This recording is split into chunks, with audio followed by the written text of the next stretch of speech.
Salut tout le monde, on se retrouve aujourd'hui pour le bilan de mes lectures du mois d'avril. Alors avec fond sonore, les petits oiseaux, oui, aujourd'hui il fait beau, donc j'en profite pour ouvrir la fenêtre, comme ça la lumière elle est naturelle, et en plus vous avez un fond sonore plutôt agréable.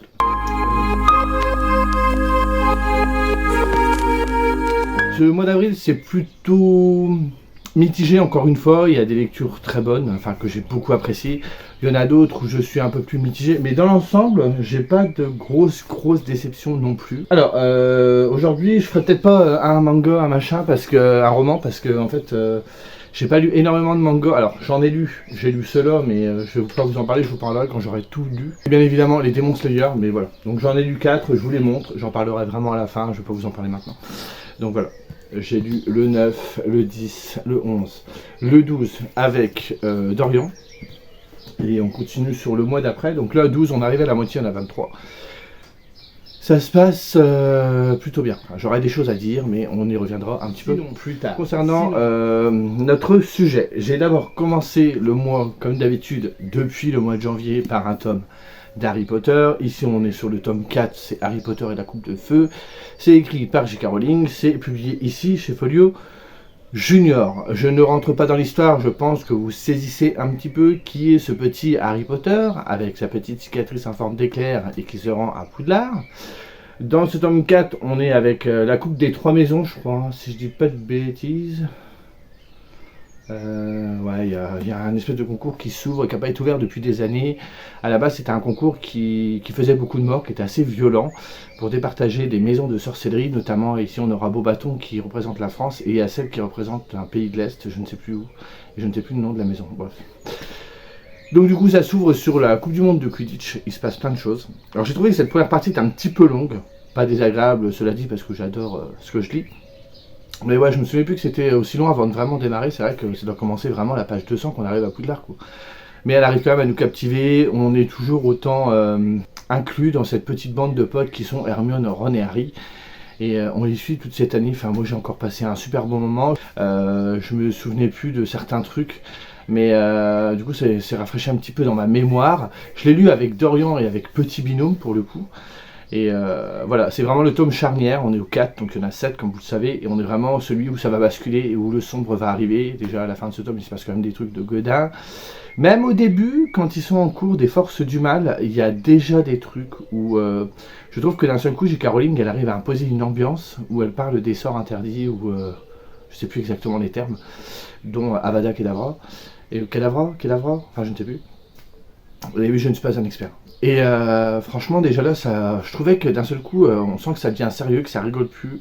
Elle explique bien ce qui se passe et tout, et là tu te dis waouh. C'est pas que un petit monde joyeux Harry Potter, donc j'ai adoré. Là, je vais, après cette vidéo, je vais entamer le tome 5 pour tout vous dire, et j'ai vraiment hâte. Bon, c'est une belle bête, mais j'ai pas peur du tout.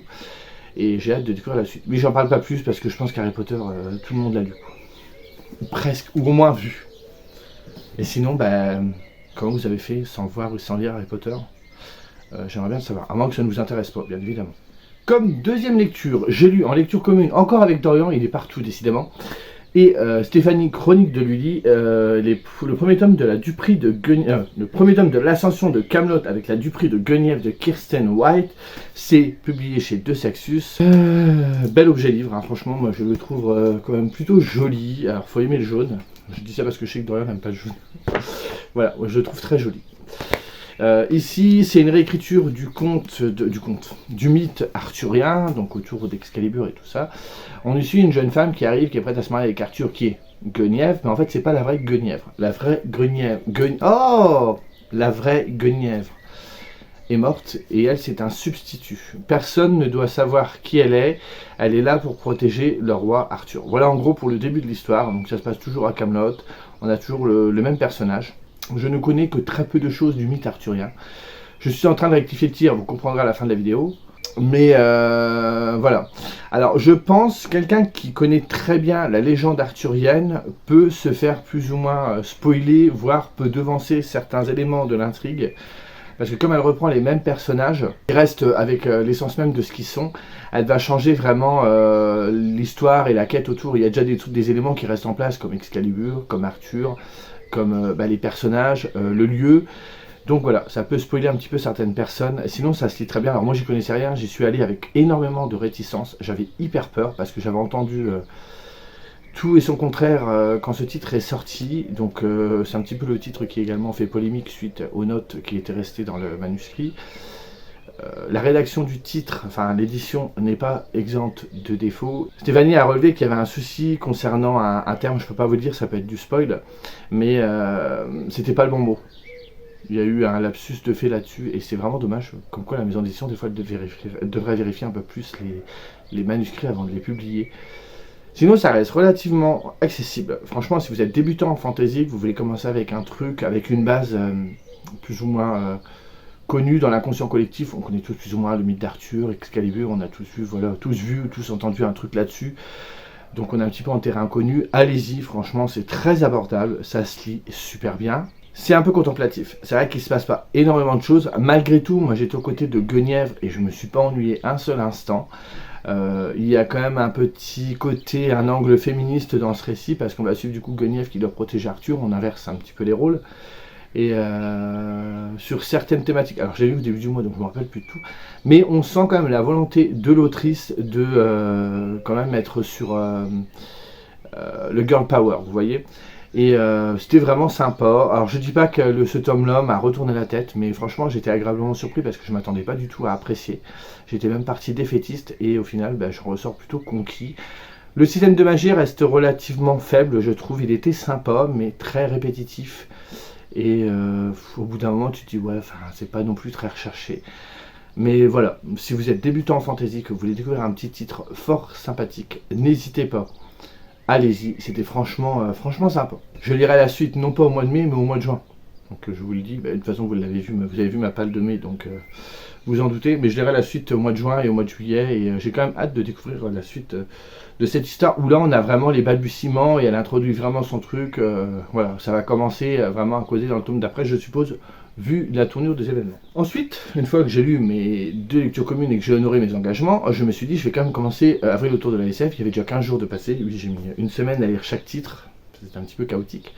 Mais j'ai ouvert le bal pour Avril autour de la SF avec Pyramide de Romain Benassaya aux éditions Pocket. Il y a énormément de commentaires qui sont revenus sous ma palle de Avril autour de la SF, que vous me disiez Laurent lis Pyramide, ou j'ai lu Pyramide, j'ai adoré, et je me suis dit écoute, moi aussi, moi je veux savoir. Donc j'ai enfin lu ce titre. J'ai en même temps découvert la plume de Romain Benassaya, et franchement, comme pour la Dupree de Guenièvre, si vous lisez pas beaucoup de Space Op ou de Planète Opéra, allez-y, c'est hyper accessible. Il y a certains petits termes où il faut rester un petit peu concentré.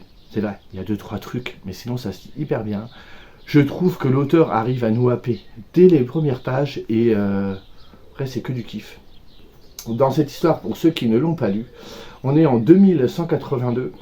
La Terre elle est foutue. Hein. Donc il y a un vaisseau qui s'en va, un gros vaisseau, hein, ils sont plus de 10 000 dans le vaisseau. Ils ont pour objectif d'aller sur la planète de Sinicis, qui est un petit peu une jumelle de la planète Terre, et de s'y rendre. Du coup ils rentrent dans une sorte de stase, en hibernation, parce que le voyage va durer 200 ans je crois. Donc ils rentrent tous en hibernation pendant 200 ans, et voilà, ils programment une IA qui va diriger le vaisseau jusqu'à la fameuse planète, et eux quand ils vont se réveiller, les 200 ans seront passés, ils seront arrivés à bon port, et ils pourront mener leur nouvelle vie, leur nouvelle existence sur une nouvelle planète. On va suivre Eric, je crois, si je vous dis pas de bêtises, je ne sais déjà plus le nom du personnage, donc c'est formidable. Oui c'est ça. On va suivre Eric, qui est réveillé par son commandant, et il voit Eric en se réveillant que ce commandant il est un petit peu bizarre, il se demande ce qui se passe, et au final celui-ci lui apprend qu'ils ne savent pas où ils sont. Il y a à l'intérieur du vaisseau une forêt qui a été développée exprès pour qu'il y ait de l'oxygène de façon un peu plus naturelle sur le vaisseau. Et ça c'est pareil, il s'est passé des choses assez bizarres, je vais rester assez vague, je ne veux pas trop en dire. Et du coup quand ils se réveillent c'est un petit peu le mystère total, ils ne savent pas où ils sont, ça fait combien de temps qu'ils sont endormis, enfin il y a énormément de questions qui se posent, et en plus l'IA est complètement éteinte du vaisseau à la planter. Donc ils ne savent pas où, quand, comment. Voilà commence le récit. Très vite, dès les premiers chapitres, parce que les chapitres pour la plupart sont assez courts, et 6 sont longs, ça dure 10-12 pages, c'est pas non plus énorme, c'est pas écrit si petit que ça, donc ça se lit relativement bien. Et on est happé par le récit, plein de questions viennent, et au fur et à mesure, alors, Au début, je me suis dit, quand je vais vous parler de ça, j'ai énormément de questions qui viennent, il y a beaucoup de mystères, mais c'est pas, pour comparer, on n'est pas sur un récit à la Wayward Pines. Pas du tout. C'est carrément autre chose. C'est pas la même mécanique, mais ça reste relativement addictif. Parce qu'en fait, l'auteur va répondre à nos questions, mais à chaque fois, on va en savoir plus parce qu'on n'a qu'une bride de réponse, mais ça ne nous amène pas totalement la réponse à tout. Donc à chaque fois, on se pose énormément de questions. Les personnages sont extrêmement attachants, il y a des grands moments d'émotion. En plus, j'avais trouvé une petite playlist, une petite bande son sur différentes chaînes. Je sais pas, vous avez des playlists où vous avez des musiques de 3 minutes 30, 4 minutes, et vous avez aussi des playlists où la musique va durer 2 heures, enfin des playlists, des pistes sonores. Et là, j'ai trouvé quelque chose qui durait 2 heures, qui était un peu émouvant, qui allait extrêmement bien avec le récit, enfin moi je trouvais. Et du coup, j'étais à fond dedans. Et j'ai beaucoup aimé parce qu'il y a quelque chose de très humain, très émotif. Et des fois, j'ai toujours peur que la science-fiction, ça reste relativement froid. Et c'est peut-être une peur infondée. Parce que là, c'était vraiment cool. On aborde énormément de thématiques, notamment sur la nature humaine. Parce que du coup, comme ils arrivent dans leur vaisseau et qu'ils sont plus de 10 000 personnes, ils doivent réorganiser leur mini-société, leur micro-société. Et du coup, on sent qu'ils rétablissent un peu un ordre comme sur Terre, comme dans nos sociétés à nous. Et les mêmes erreurs sont faites, les mêmes antagonistes arrivent, la même hiérarchie va se mettre en place. Enfin, il y a des similitudes très vite qui se font. Et du coup, ils démontent un peu ces mécanismes-là pour nous montrer ce que ça cache derrière. Donc on est sur quelque chose qui dénonce beaucoup, du coup, finalement. Et c'était relativement agréable à lire. Je ne m'attendais pas à ce que ce soit autant accessible, franchement. Et le fait en plus qu'il ait rendu ces personnages attachants amène vraiment une autre dimension. Il faut savoir que Pyramide, c'est ce qu'on m'a dit, s'inscrit dans le même univers que 2 autres titres de l'auteur qui sont Dernière Arche et Terrarium. Je crois que ce n'est pas avec les mêmes personnages, mais on reste au même endroit. Donc on aura des réponses sur, pas les personnages, mais quelque chose d'un peu plus gros derrière. Parce qu'on n'a pas toutes les réponses ici. Mais vous inquiétez pas, vous sortez pas non plus frustré du truc, c'est plutôt, vous avez envie d'aller savoir la suite. Donc moi je me les prendrai aux Imaginales en fin de mois. Comme l'auteur sera présent et en même temps je me ferai dédicacer mes titres. Après avoir lu l'année dernière le tome 1 de ce manga, j'ai décidé de lire le tome 2 cette année avec Margot. Donc c'est Planète de Makoto Yukimura, ici c'est le tome 2, c'est publié chez Panini. Comment vous dire alors ce qui est très bizarre, c'est que ce titre, dans mon souvenir, le tome 1, j'avais pas aimé. Quand j'étais voir mon avis sur Livre Addict, il est positif. Quand j'étais lire ma chronique que je n'ai jamais publiée parce que j'attendais d'avoir lu les 3 titres et de faire une chronique entière, elle était positive et pourtant, dans mon souvenir, j'ai pas aimé. Donc je trouve déjà ça très bizarre. Et le tome 2 vient confirmer ça, j'ai pas aimé ce deuxième titre. Margot non plus, on était assez raccord sur nos avis. Le dessin ne me pose pas de problème, il est plutôt beau. Nous avons des planches sur l'espace qui sont absolument sublimes. Alors attendez, je les cherche parce que faut que je les trouve. Voilà, vous avez ce genre de planches que je trouve absolument magnifiques. Et les dessins des personnages sont pas désagréables, honnêtement, c'est très sympathique. Le gros problème, c'est que je me suis attaché à aucun personnage. Il y en a qui m'ont complètement énervé. Et en plus, il n'y a pas vraiment de fil conducteur. On est sur des mini-histoires. À chaque fois, on suit les mêmes personnages, mais il n'y a pas vraiment de fil rouge. Donc, c'est un petit peu chaotique du coup. On suivait ce personnage-là qui réussit à se faire embaucher. Et son boulot est d'enlever les détritus qui se baladent autour de la planète. Et on va comprendre après qu'on est dans le futur. Et que du coup, les terriens ont terraformé d'autres planètes et tout machin. Voilà, en gros, je vais pas aller plus loin parce que j'ai déjà oublié plein de trucs parce que ça m'a pas vraiment intéressé. On va aborder des thématiques, notamment le personnage là qui a un peu un certain mal-être, qui se pose des questions, mais j'ai trouvé que c'était très flou, j'ai pas trop compris où l'auteur voulait en venir. Il y a une scène qui m'a dérangé profondément et quand je l'ai lu, je me suis dit, on voit bien que c'est un récit écrit par un homme. Il y a un truc, je voyais absolument pas l'intérêt de faire salaud et de mettre ça comme ça, enfin j'ai trouvé ça complètement bête. Et ouais, même sexiste, enfin j'ai pas adhéré. Donc je vais pas m'étendre très longtemps sur ce titre que je n'ai pas apprécié. Je me tâte à savoir si je vais lire le tome 3 parce que c'est quand même des beaux bébés qui coûtaient entre 15 et 20 balles. Hein. Donc je me dis ça fait chier de les vendre sans les avoir lus tous les 3. Mais honnêtement c'est très décousu. Quand j'ai commencé le tome 2, on nous dit que c'est la suite du chapitre qui avait... donc c'est le deuxième chapitre d'une histoire qui a commencé dans le tome 1. Et quand j'ai commencé à lire, je fais ah ouais, parce que l'histoire elle se suit. Et je me suis pas trompé. Et après, ben voilà, c'est ça tout le long. C'est ouais, je vous dis, à part le dessin qui est vraiment sympa, ben, ça l'aura pas fait quoi. C'est dommage parce que ça changeait un peu un titre graphique dans l'espace. Mais bon, ça l'a pas fait, ça l'a pas fait. Que voulez-vous que je vous dise? Toujours en manga, j'ai toujours lu aussi avec Margot, donc Bohemian Librairie sur Instagram. Nous avons lu enfin Poison City de Tetsuya Tsutsui chez Kyun. On est sur un seinen. C'est, vous savez, les collections à 4 balles, je crois, c'est à 3,99 qui sont sorties. Donc ici, ça regroupe 2 tomes de ce titre. Alors, je suis devant un gros dilemme. C'est que moi, quand j'ai découvert ce titre, c'est par l'intermédiaire de Stéphanie. Je crois que je l'avais déjà acheté ou j'allais l'acheter, je sais plus.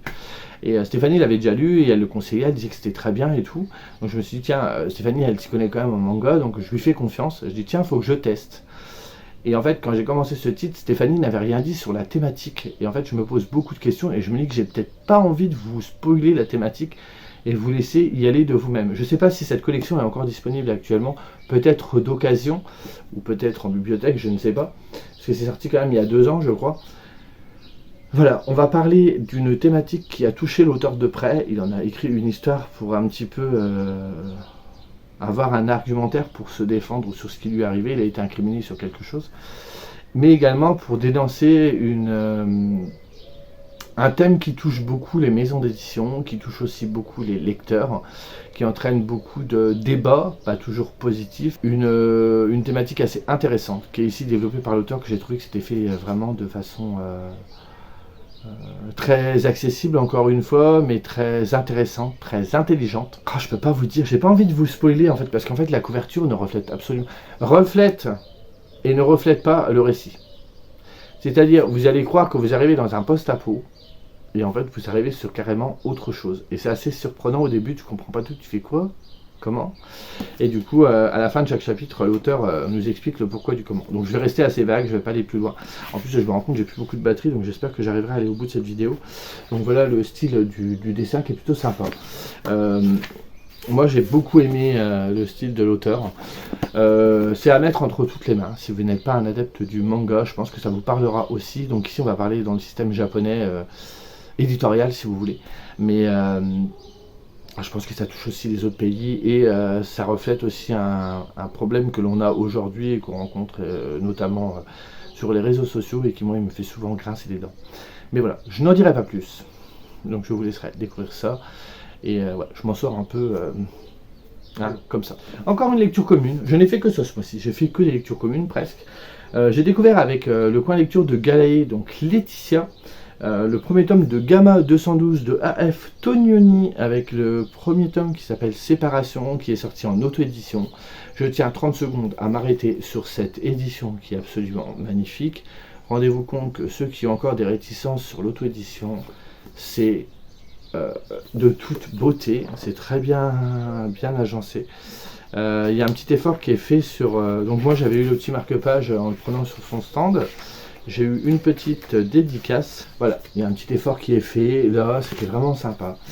Donc ici, on suit un jeune homme qui s'appelle Zach, qui vit sur Mela Haris, une cité qui se situe dans une planète dans le système solaire. Il va lui arriver des mésaventures et par un concours de circonstances, il va se retrouver dans la mouise. Voilà. Je ne veux pas en dire plus non plus, on va s'arrêter là, ça sert à rien que je résume plus les choses. J'ai beaucoup de choses à dire sur ce titre. Tout d'abord, j'ai trouvé le début extrêmement long et assez anecdotique. Je m'explique. Quand le roman commence, on suit donc Zach, on apprend à le connaître. L'autrice met en place sa saga, ce sera en 5 tomes, donc forcément il faut le temps d'introduire les personnages, l'univers et tout machin. Mais j'ai trouvé que sur les premiers chapitres, on le suit dans son quotidien, mais c'est ennuyant. C'est comme si moi, demain, j'écrivais ma vie au jour le jour et vous auriez fait un sué, il n'y a pas d'autre mot. C'est pas très intéressant. Vous suivez à son boulot, machin. Bon, on apprend qu'il va trouver un chien dans une poubelle qui va devenir un peu son ami. Ça, ok. Mais sinon, il se passe... je voyais pas où elle voulait en venir et je lisais les chapitres et je disais, ouais, enfin... Et d'un seul coup, je l'ai trouvé bizarre, c'est qu'elle dit 5 ans plus tard, je crois que c'est 5 ans plus tard. Et on fait un bond dans le temps. mais il n'y a pas d'élément déclencheur qui amène à ce bond dans le temps. Et j'étais là, mais pourquoi? Vous savez, je comprenais pas. Normalement, c'est, je sais pas, dans une histoire à peu près ordinaire, ça va être, je sais pas, son meilleur ami qui meurt, donc lui il se retrouve un peu tétanisé. 5 ans plus tard, on voit comment il s'est relevé de son épreuve, ou alors, je sais pas, il a eu un accident de voiture, il a perdu quelqu'un, enfin, que des trucs comme ça. Là, non, c'est juste d'un seul coup, paf, on fait un bond de 5 ans dans le futur, tu te dis, ok. De ce côté-là, c'était vraiment cool. Et une fois que l'histoire se met en route, c'est vraiment plus sympa. Alors après, je trouve que les différentes scènes qui vont se mettre en place, j'ai l'impression de les avoir lues ou déjà vues dans plein de films. J'ai rien trouvé de très surprenant, de très inédit. Alors ça se passe relativement bien, ça se lit extrêmement bien. Mais voilà, j'ai pas été plus surpris que ça par ma lecture. La plume de l'autrice, par contre, se lit à une vitesse et avec une facilité. Ça, par contre, c'est vrai que c'était super agréable. On suit différents points de vue, on va suivre d'autres personnes qui, après, tôt ou tard, vont entrer en collision avec le héros principal. Et du coup, on sait pourquoi on les suit au début de façon isolée. Et après, voilà, il va se passer le fait qu'ils vont se rencontrer. Et elle m'avait dit, quand elle m'avait vendu le livre, tu verras, il y a une grande vibe Avatar. Alors oui, elle est peut-être un peu trop grande justement, la vibe Avatar. On sait, vous savez, c'est pas fait autant subtilement que je l'aurais cru, donc en fait, dès qu'on voit un truc, on se dit, ah ouais, d'accord, ça elle l'a pris sur Avatar, ok, je vois. Et ouais, ça aussi, elle l'a pris sur Avatar, voilà. Franchement, au niveau du bestiaire, elle a quand même amené d'autres choses qui étaient vraiment sympatoches et tout. Par contre, moi, ce qui m'a manqué, c'est au niveau de l'univers. Je trouve qu'on est dans un univers futuriste, ça c'est bien rendu. Par contre, à aucun moment, je me suis senti dépaysé parce qu'on était sur une autre planète. Ça, je ne l'ai pas senti plus que ça. Et c'est relativement dommage. Donc du coup, je ressors de ce premier tome que j'ai trouvé certes sympathique, mais pas non plus indispensable. Et comme je sais qu'il y a 5 tomes, actuellement le deuxième tome est sorti, mais pas le troisième, il est en cours d'écriture. Donc on est parti sur quand même une série qui va durer 5 ans, je pense, à peu près un tome par an. J'ai déjà oublié une partie de l'histoire, j'ai trouvé ça sympa, mais je m'arrêterai ici. Je poursuivrai pas, j'ai d'autres séries à faire, j'ai pas envie de refaire une nouvelle saga. Mais pour ceux qui veulent découvrir encore une fois un Planet Opera hyper accessible et plutôt sympathique et pas du tout dur à lire, vous pouvez y aller, c'est une très bonne porte d'entrée. J'ai terminé une saga. Je suis fier de moi, j'ai enfin répondu à mes engagements et ça c'est plutôt cool. Je vous avais dit que je finirais Ciel sans étoiles cette année, que je le finirais au mois d'avril, c'est chose faite. J'ai lu le dernier tome de la série de Yoann Dubos, ici le tome 4 c'est Frustration.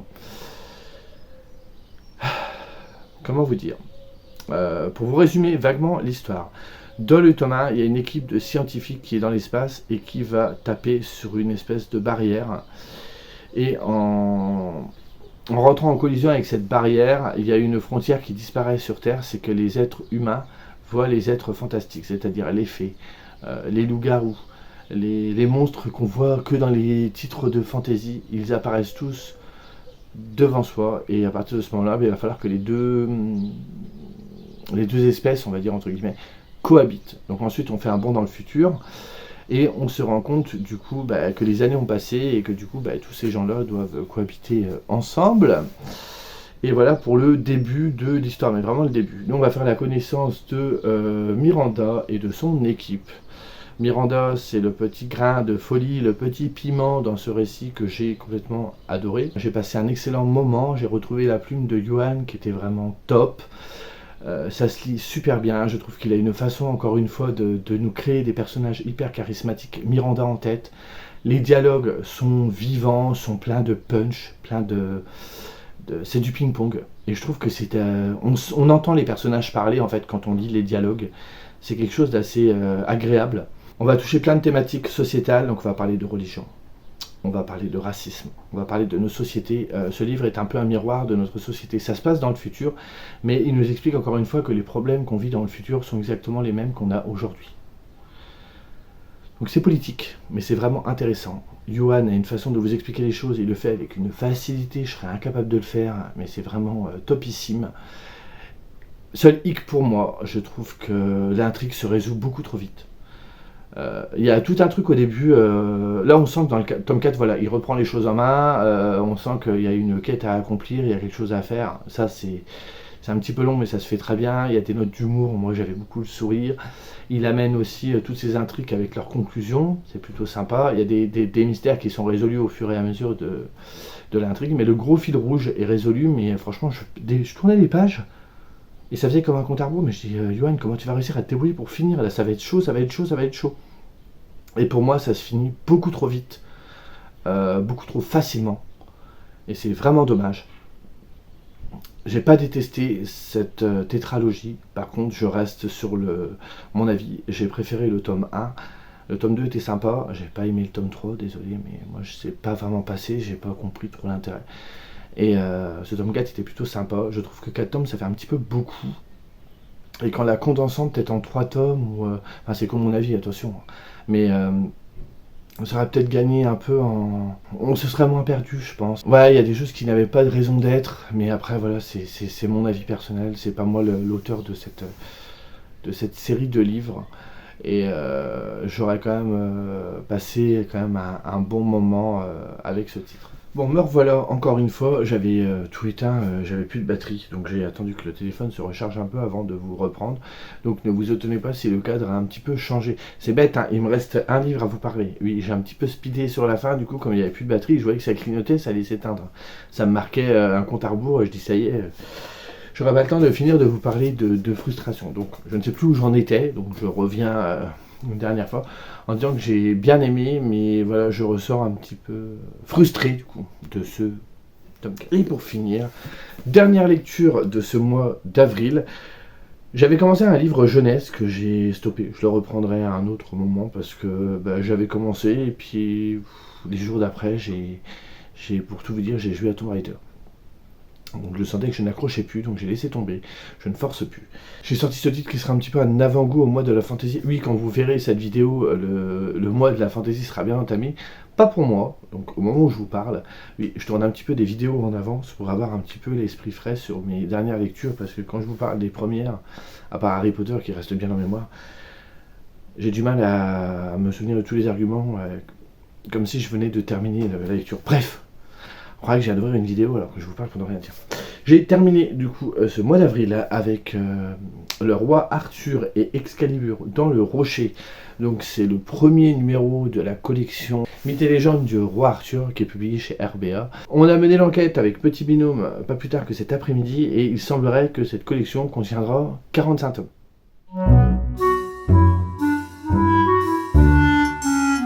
Donc j'ai commencé par celui-ci, et comme je vous l'avais montré en haul, c'est un livre qui est super. Franchement, j'aime beaucoup, je trouve ça, pour un livre de kiosque assez quali, c'est des petits récits assez courts, 130 pages. Je trouve que le texte est vraiment sympa.